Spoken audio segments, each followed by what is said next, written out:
I'm reading Mark chapter 7 from the English Standard Version. Now when the Pharisees gathered to him with some of the scribes who had come from Jerusalem, they saw some of his disciples ate with hands that were defiled, that is, unwashed. For the Pharisees and all the Jews do not eat unless they wash their hands properly, holding to the tradition of the elders. And when they come from the marketplace, they do not eat unless they wash. And there are many other traditions they observe, such as washing cups, pots, copper vessels, and dining couches. And the Pharisees and scribes asked him, "Why do your disciples not walk according to the tradition of the elders, but eat with defiled hands?" And he said to them, "Well did Isaiah prophesy of you hypocrites, as it is written, 'This people honor me with their lips, but their heart is far from me. In vain do they worship me, teaching as doctrines the commandments of men. You leave the commandment of God and hold to the tradition of men.'" And he said to them, "You have a fine way of rejecting the commandment of God in order to establish your tradition. For Moses said, 'Honor your father and your mother,' and whoever reviles father or mother must surely die. But you say, 'If a man tells his father or mother, whatever you would have gained from me is Corban, that is, given to God,' then you no longer permit him to do anything for his father or mother, thus making void the word of God by your tradition that you have handed down, and many such things you do."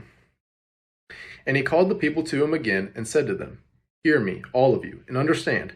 There is nothing outside a person that by going into him can defile him, but the things that come out of a person are what defile him." And when he had entered the house and left the people, his disciples asked him about the parable. And he said to them, "Then you are also without understanding? Do you not see that whatever goes into a person from outside cannot defile him, since it enters not his heart, but his stomach, and is expelled?" Thus he declared all food clean. And he said, "What comes out of a person is what defiles him. For from within, out of the heart of man, come evil thoughts, sexual immorality, theft, murder, adultery, coveting, wickedness, deceit, sensuality, envy, slander, pride, foolishness. All these evil things come from within, and they defile a person." And from there he arose and went away to the region of Tyre and Sidon. And he entered a house and did not want anyone to know, yet he could not be hidden. But immediately a woman whose little daughter had an unclean spirit heard of him and came and fell at his feet. Now the woman was a Gentile, a Syrophoenician by birth, and she begged him to cast the demon out of her daughter. And he said to her, "Let the children be fed first, for it is not right to take the children's bread and throw it to the dogs."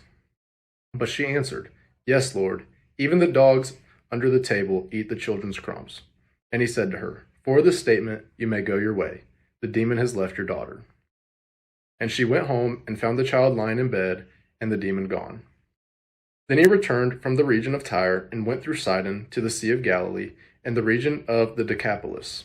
And they brought to him a man who was deaf and had a speech impediment, and they begged him to lay his hand on him.